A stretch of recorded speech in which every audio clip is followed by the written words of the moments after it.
One of the most incredible examples was the film Iron Man 3, a very, very popular film, the biggest film of the year.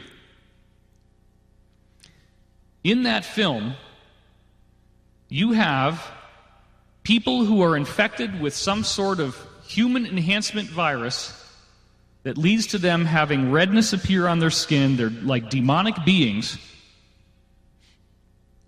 And there is actually a scene where one of these beings melts a tower, and the tower comes down. They melt the steel beams.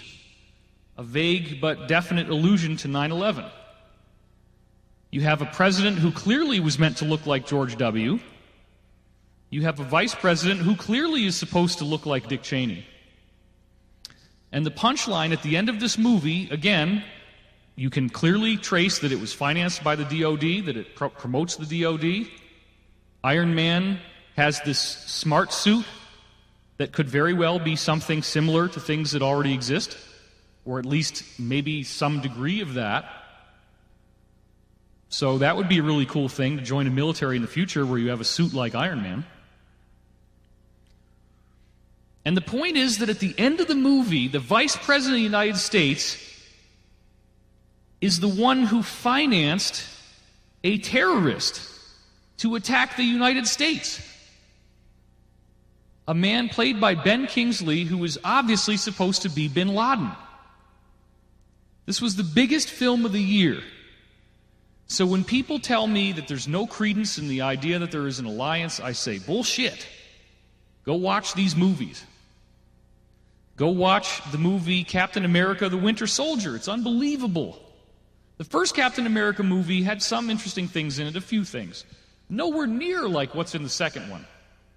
The second Captain America movie reveals that German scientists and political figures got transferred over here in Project Paperclip. Scarlett Johansson delivers the key lines in the movie.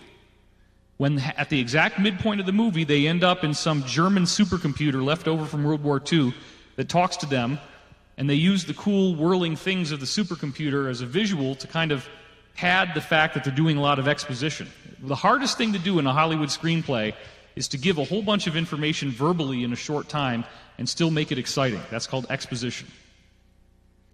They padded the exposition by having this weird, cool computer, so the computer can just say a whole bunch of stuff, and it's like a little mini documentary that's inserted into the movie Captain America: Winter Soldier.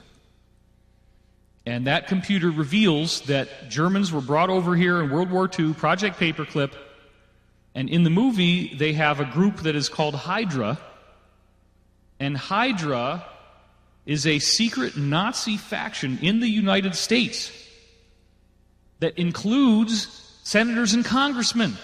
And in this movie, which again was the #1, or I think in that case it was the #2 movie of the year, I think it was beat out by Hunger Games, you have senators shaking each other's hand, whispering in each other's ear, "Hail Hydra!"